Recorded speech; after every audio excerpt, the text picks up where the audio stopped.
Greetings, urban farmers, gardeners, and healthy food visionaries. Farmer Greg here, and welcome to the 337th episode of the Urban Farm Podcast, where every day we work together to educate and inspire you to become part of your food revolution.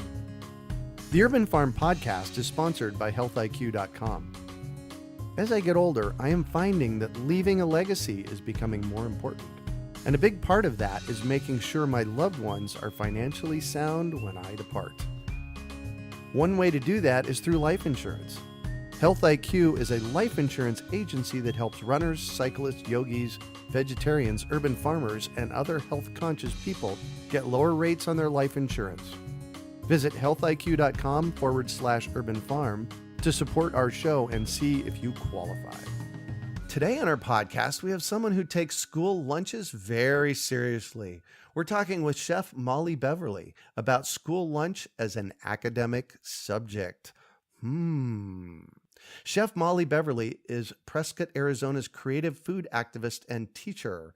As Prescott College food service director and chef for 9 years, she built the food service into a showcase of sustainable, educational, and tasty food.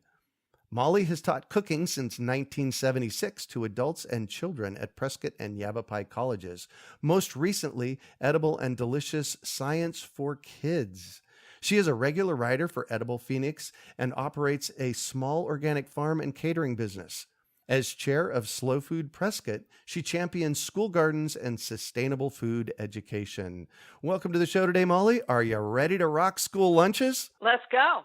Excellent. So I shared a bit about you. Can you fill in the blanks for us and tell us more about the path you took to get where you're at today? Well, I've always loved to cook and started cooking at a young age. My mother was an artist. She didn't want to be in the kitchen and just blossomed. I got a degree in English and secondary teaching credential. And then when I moved to Prescott in 1974, there was an opening there for me to start teaching cooking at Yavapai College. I didn't really know that much, but I just jumped in, and I would say I have jumped in ever since because I love teaching. It is one of the best careers you can have. I meet people 20, 30 years later that say, I still cook your recipes. Oh, nice. How cool is that? That's got to just make you feel extraordinary. It's super rewarding. And I've lived in this same place with 5 acres around me since that time and have had the opportunity to have a really nice garden, to grow a lot of my own food, to meet all the local food people, all the local farmers, champion the farmers market here since its opening, and be involved with all kinds of teaching. Teaching really bumped up my experience because if I wanted to teach Indian cooking, I'd meet some woman who was running the gas station down the street and ask her if she was a good cook and get her to come in and show me stuff. Oh, nice. So I picked up this international kind of cooking, and I'd start teaching classes in it. Well, and that's the best way to learn is to teach about it, right? Well, yeah, because you got to act like you know what you're doing. Well, yeah, and then you have to actually fail and figure it out. So we mentioned in your bio, Slow Food Prescott. What is Slow Food for those people that don't know? Slow Food is a great food activist organization, and it is huge. It's an international organization that was started in 1986 by this visionary Italian, Carlo Petrini, and it's in 150 countries. There are 100,000 members. In the U.S., we have 200 chapters. Wow. Big, really big. In the U.S., there are 200 chapters, 20,000 members. In Arizona, we have a chapter in Phoenix, one in Tucson, and one in Prescott. Now, the Prescott chapter is different than a lot of chapters because it's a small town chapter. And we don't hang things on chefs like I would joke, I'm the chef. So I'm kind of a low-key chef. I don't have a big, expensive restaurant to run. Right. We try to do everything at cost, make our events really affordable for everybody. We're a school gardens chapter, so we really focus on the schools and the teachers and the kids. But back to slow food, the basic precepts are good, clean, and fair food. That's easy to understand. Good is the enjoyment factor. Slow food, founded by Italians. We really believe in sitting down around the food, talking to people, enjoying what's on the plate, tasting it fully. The clean part is the environmental part. So slow food is a big player in small farms, local farms, GMO-free, organic, sustainable. The fair part is the social justice part. So we want the farmers and the farm workers to be paid fairly. And it's not just farmers. There's fishermen, there's ranchers. We want them to be paid fairly for the work they do. We want to pay a fair price for the food we get. It's really the opposite of fast food, the notion is, right? Well, when it was founded, the name came from McDonald's was moving into one of the main piazzas in Rome. And Carlo Petrini then was like in his mid-20s, and he got together with a bunch of friends and said, no way, and they founded this organization. The neat thing about slow food is not just that it's in a lot of countries, but it networks communities of food activists. So it's a grassroots organization, and it's always bubbling up with new ideas and creative ways of putting things together. There are slow communities, like there's slow wine, slow beans, slow cheese, slow fish. These are communities of artisan producers who get together. They have their own conferences. There is a Slow Food Youth Network, a Chef's Alliance, an Indigenous Peoples Network, and here in this country, it has just morphed into what they call Turtle Island. So the Indigenous people, I think in Canada, also have gathered together this Turtle Island community. They have a university in Italy, the University of Gastronomic Sciences. Wow. So it's an incredible organization. And they have, every other year, they have the world's biggest food show, all artisan produced foods in Italy, in Turin. And it will be in September this year. Wow. Are you going? Yeah, I would love to. Probably not, because that's a busy time of year for me. So if you want to find more about Slow Food USA, go to slowfoodusa.org. I'm sure the chapters all over the country are listed there. I forgot one other thing. Please. They have a biodiversity campaign which promotes heritage foods and recognizes them. And so it's called the Ark of Taste, like Noah's Ark. Oh, yes. I've heard of that. Almost everybody's heard about heritage foods and heirloom foods. So these are foods that are at risk of being lost because of mass production and or being degraded by some kind of mass production. And like Nutella is one of those examples. Nutella was this hazelnut chocolate cream that was made in France, and now it's a list of artificial ingredients. So they recognize plants, animals, and ways of doing things. It's not so much recipes as ways of doing things. And that's called the Ark of Taste. And we have quite a few foods from the Southwest that are on the Ark of Taste. And as a slow food chapter, we try to feature those foods. We try to save these foods by eating more of them. By supporting the market. Yeah, so mesquite flour. Lots of people say mesquite, this barbecue, right? Well, the mesquite is a desert tree that is a legume and has pods. Wheat pods makes a delicious flour. The native desert people lived off of that. It was a very important food for them. And by recognizing it, serving it, we produce a market for it. This is an arid region plant that is, you notice it's dry. It's getting drier. We need more arid region plants developed. This is kind of an culturally undeveloped plant. I think, my theory, because it was so easy for the native people to harvest. So they didn't develop it agriculturally. Yeah, exactly. Mesquite beans make an incredible flour. Heidi and I actually use it often in our cooking. So I want to shift a little bit, though. I want to talk about school lunches. Let's talk about your inspiration to be so focused on school lunches. Tell me about that. Well, as I mentioned, our little chapter is what we call a school garden chapter. And school gardens is more than just showing kids how to plant a carrot. School gardens is the bigger idea of food literacy so that children understand what food is.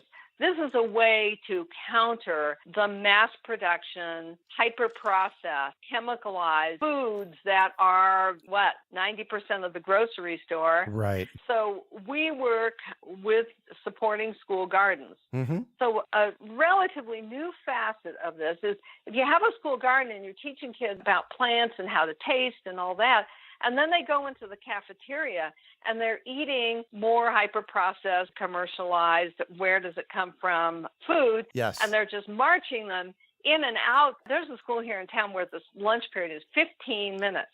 They're marching them in and out of there. School lunch as an academic subject is an idea that was put forth by Alice Waters. She is the vice president of Slow Food International. Mm-hmm. But Alice Waters has been around since the 70s. She opened a little restaurant in Berkeley, and she is one of the most influential food people in this country. Yep.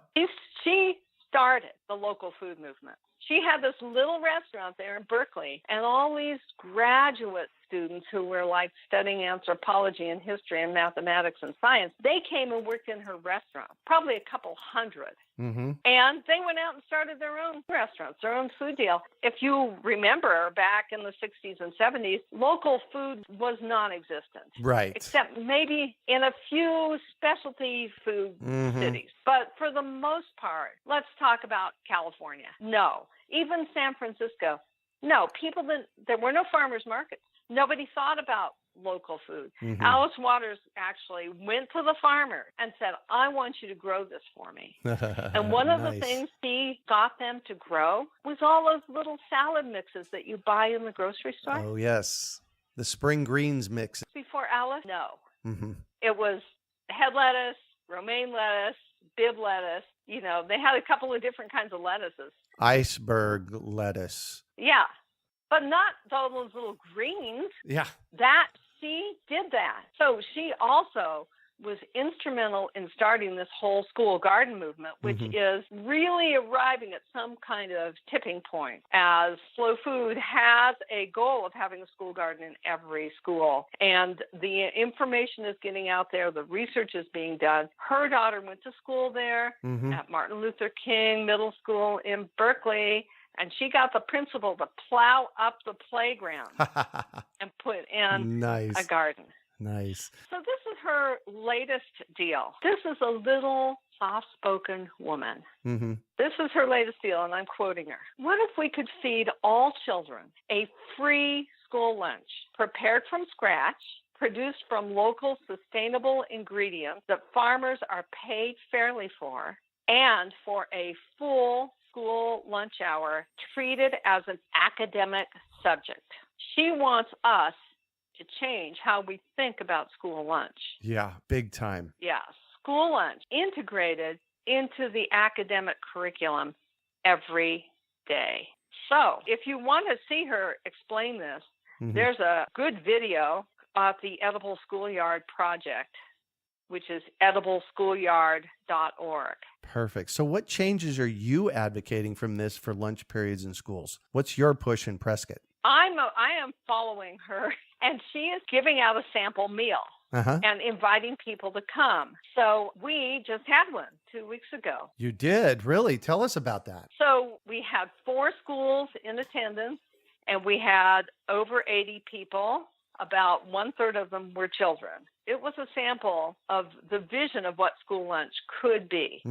First of all, it was family style. The tables were set nicely with tablecloths. They had centerpieces made by some of the students. They had placemats. The placemats illustrated the heritage foods that were in the menus. We had 2 high school groups cook a lot of the food. You want me to read you the menu? Don't read the menu. Just give us an idea of what was on it. We had 4 heritage foods. We had the Tono Odom Kusha squash, which weigh 15 pounds.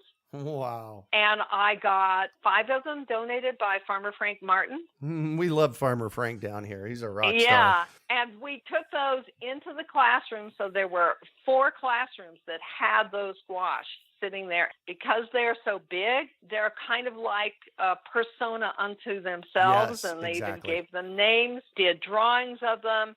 And then 2 of the schools cooked them up and cut them up and made them into food that we ate. Mm-hmm. And we had tepary beans. The tepary beans are a desert bean that were brought back from near extinction by Ramona Farms. Yay, Ramona Farms. Yay, Ramona Farms. And so we had a tepary bean and a blue corn stew. The blue corn was grown by my husband. It's a Jemez Pueblo heritage blue corn. We had Sonoran white wheat and toasted mesquite tortillas. So we had the mesquite flour in there. We also used the mesquite flour and the blue corn in some mesquite blue corn chocolate chip cookies, which I can put the recipe up for you on that. Oh, that would be nice if we could put that on the show notes page. And we took the Tona Odom squash, which is a cushaw squash, and made it into a dessert pudding cake with a pumpkin seed topping. So those were the 4 heritage foods that were part of the menu. I think I need to cut you off because I need to go eat some of this. I'm getting hungry. Wow. You're proposing this for school lunches. Yes. This is an idea that is new, really new, that's just getting started. And so we're trying to expose people to it. This is something that I plan on doing every year. I experienced it with 500 people at the Slow Food National Conference in Denver in July. Slow Food Phoenix put on one of these lunches, but it was a fundraiser. It was done a little differently. Right. But people are starting to roll this idea out. And this is kind of the first step. The food is simple with a minimum of preparation. But a maximum of exquisiteness. Yes. Maximum flavor. The kids prepared it. Wow. They get to taste what it tastes like. We actually had local raw honey on the table, which the kids were really dipping into big time. This is raw honey, so it really tastes like honey. The first phase is kind of exposure. We know that there is a huge resistance to this. Yeah. Because the fast food culture is in the schools. The food's processed, it's institutionalized, and the companies behind it are very powerful. Yeah. But it is a great opportunity to teach in a real experiential way. Yeah. And we know that experiential learning really works. And there is actually research being done on this. Also funded by Alice Waters. It's called the School Lunch Initiative. Perfect. You can find the report at schoollunchininitiative.org. Nice. I want to know what kind of response you're getting from people on this. Well, this was our first rollout like 2 weeks ago. We had 80 people there. Probably about, I really didn't count everybody because I had these schools involved and they were having parents and kids. It wasn't free, but we charged these students and their parents $3 a head to come. But we didn't really know who was coming. But we filled up a room with 80 people, and I forgot to tell you that one of the schools put on a little violin concert that was so cute. It was yeah, exactly. Of course, they all loved performing. One of the high schools gave a report on the Three Sisters, corned beans and squash. So we got history, culture, music, entertainment. Nice. It was a great event. The food was delicious. I'm not really sure what the greater effect. I'm kind of a believer in like planting seeds out there in the world, and being a part of Slow Food enhances, empowers what I do because this is happening all over the country. I have faith in Alice Waters, all the stuff that she's done, that it's going to be enhanced. And we might not be able to actually do all of this, everything she's asking for it to be completely free for every student in this country and to be totally self-sufficiency, local, organic, all those parameters. But if we hit 2 or 3, and I learned from running the food service at Prescott College, you don't let perfect get in the way of good. If we hit 2 or 3 of those, it's going to be a great change and have a big influence. Big time. And the influence is the kids are actually learning better. Imagine that. Imagine that. They do better on their test scores. Right. And they're healthier. They go away in their lives with a higher preference for fruits and vegetables. And Jamie Oliver did work. Lots of kids don't even know what a potato is. Right. Or where it comes from. The kids get their hands in the food. They see it. They understand the history, the culture. These are values that are pretty debased in our society. Yeah. The background of food is hidden. You go to the grocery store, you buy a box of something. Who knows what that is or where it came from? I love food history. I can tell you a lot about practically anything. Yeah. All the background. That's I can tell. one of my passions. Yeah, I can tell. So it's history, economics, it's health, it's nutrition, it's intelligence. Right. How can we not do this? I wholeheartedly, absolutely agree. And I want to shift on you, and I'd like for you to talk about a time you failed, how you overcame the failure, and what you learned from it. I love this question because I'm a chef. I've always been pretty big on the bounce back. So changing the situation up. So in the chef's world, you're just plagued by kitchen disasters. And it's show business. You got to make things look perfect, right?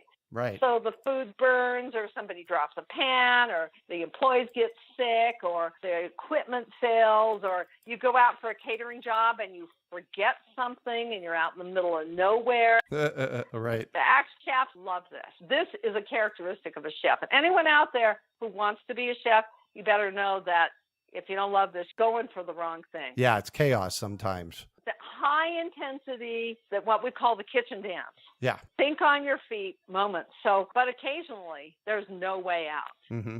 You're usually in a remote spot and you're catering with no time or resources to make up something you're missing. Like you just didn't make enough food or 30 people more showed up for the meal than they ordered. At least you can blame them. But sometimes it's your mistake and you're stuck there apologizing. Yeah. So tell me what your learning is from this. Well, one thing I learned is I never run out of food.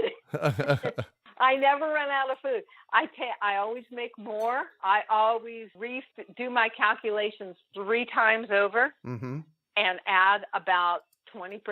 And I take Ziploc bags and I give away the extra food. Everybody's happy. Yeah. They hire me back. It's kind of like a heart grab. It's like it's seared into my memory. Yeah.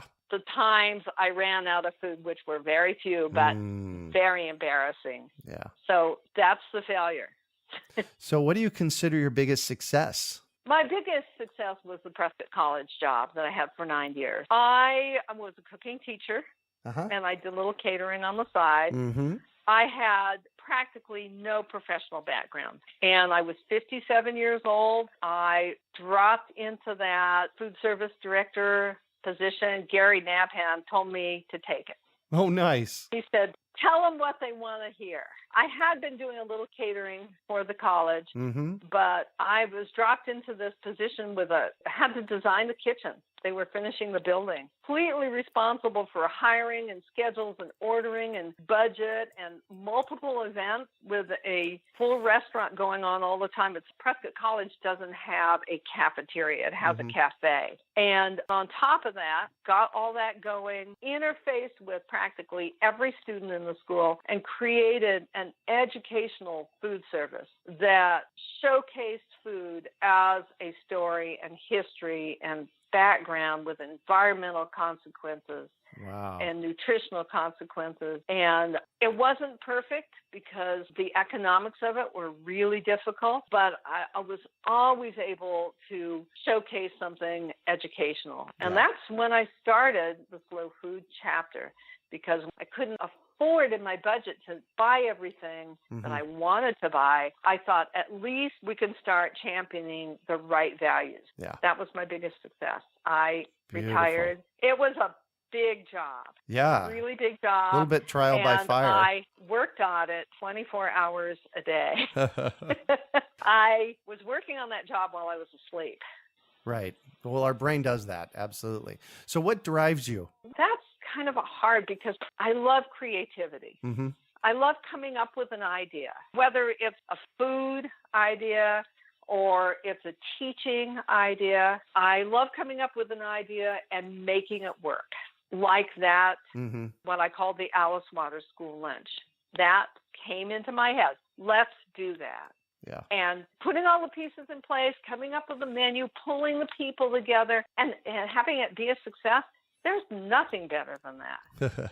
Oh, I hear you. Hot shit, you know? Oh, did I say that on the radio? That's okay. That's good. That's good. So if you could recommend one book for our listeners, what would it be and why? I had one thing written down here, and then I came up with something else while I was waiting for the call. So I just want to tell people that the Slow Food USA School Garden website actually has 3 books on it, all lessons in school gardens and cooking that you can download as PDFs. Ooh. And I have used them a lot. The ones I love the most, because I teach edible and delicious science for kids, are the sensory training, which teaches kids how to taste. Probably, and I've done it with adults too. It's amazing that people don't really taste. Right. They don't really know that we only have 5 or 6 sensors on our tongue. We only taste 5 or 6 different chemicals, but the nose makes up for it. So that's on the website. If you go to Slow Food USA, School Garden, or Google search that, you will see those books. But just recently, I have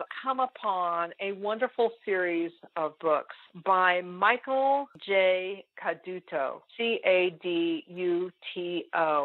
called Native American. This one's Native American Gardening, Stories, Projects, and Recipes for Families. And there's about 5 books out with this similar topic by the same author. Keepers of the Night, Native American Stories and Nocturnal Activities for Children. Wow, that sounds like a fun read. Keepers of Life, Discovering Plants Through Native American Stories and Earth Activities for Children. Keepers of the Animals, Native American Stories and Wildlife Activities for Children. They're really good. And you can get them cheap on you know where. Yeah. Well, we'll have links for them on our show notes page. Yeah. So what one final piece of advice do you have for our listeners? Grow something, cook something, and share the experience with children. Yeah. Beautiful. And don't be discouraged by failure. It's all lessons. Yeah, that's how we learn. Exactly. Well, thank you so much for joining us on the show today, Molly. You're welcome. It's been fun. It's been a delight. How can our listeners get a hold of you? I am available through my Slow Food email address, which is Prescott. Prescott has 2 T's in it. AZ@slowfoodusa.org. Perfect. Say that one more time for us. Prescott, AZ@slowfoodusa.org. Perfect. You can also find show notes from today's podcast at urbanfarm.org/Slow Food Prescott. We are your urban farming resource. You can find our podcast on iTunes, Google Play, Stitcher, and iHeartRadio. Also visit urbanfarm.org to find articles, podcasts, webinars, courses, and more. Well, that's it for today. Thanks for joining us on the Urban Farm Podcast. The Urban Farm Podcast is sponsored by healthiq.com.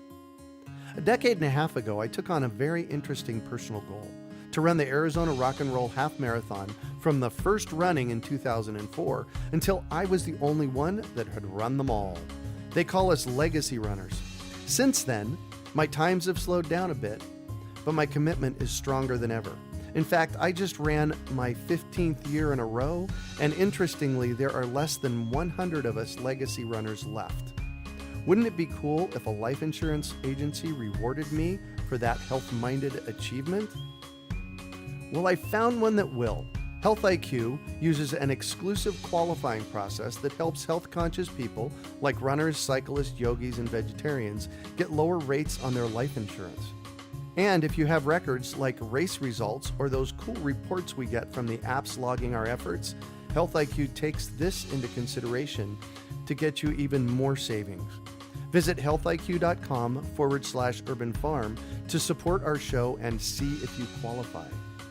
Just like saving money on your car insurance for being a good driver, Health IQ saves you money on your life insurance for living a health-conscious lifestyle.